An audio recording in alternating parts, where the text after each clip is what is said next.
Okay, welcome. And so today in this video we're going to talk about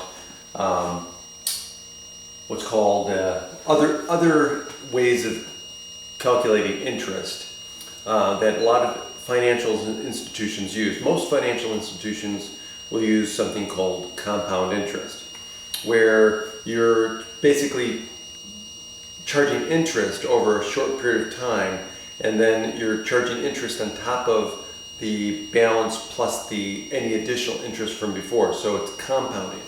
But in many cases we want to know what simple interest is. For example, when we're looking at the annual percentage rate, so most credit cards you'll have an APR, or if you buy a car it'll say APR. That's the rate that they're charging you, the APR. So for on a credit card, you look at the APR and they're going to say, hey, you're getting a 3.1% interest rate on the car, or a 18% interest rate on the car. When they advertise it, that's the APR. Okay. Now, legally, they also have to tell you what's called the APY, the annual percentage yield. So what's the annual percentage yield? This is the compounded rate, right? But the yield is the equivalent rate if it was a simple interest loan.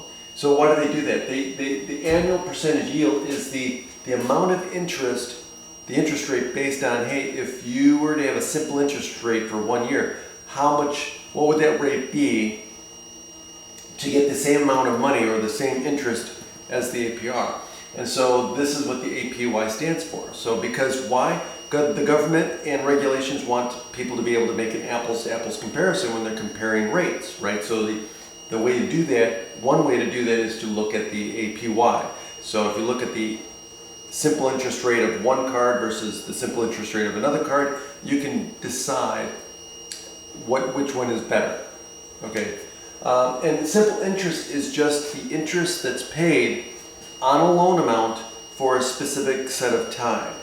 Okay, so if you borrow, let's say for example you borrow $1,000 and you're paying 6% simple interest for 6 months, then you're going to calculate the interest on that $1,000 at the very beginning.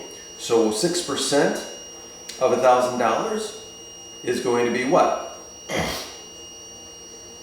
So 60%, excuse me, not 60%, 6% of $1,000, you're going to have $60. Okay, so the interest rate, so the $60 is what you're going to pay. So after the 6 months, you're going to pay the $1,000 plus the $60 in interest. So you're not going to pay any more interest on that loan for the 6 months, and that's how simple interest works. Okay, so now the formula for simple interest is I equals PRT, where P is the principal amount, R is the interest rate, and T is time in years. Okay, usually in years. Okay, so if this is an annual interest rate, then this would be years. If this is a monthly interest rate, this is going to be months. So remember, the units must match, but typically this formula assumes annual interest rates. Okay, so from there we're going to do some examples, show you how this works. Have a good day.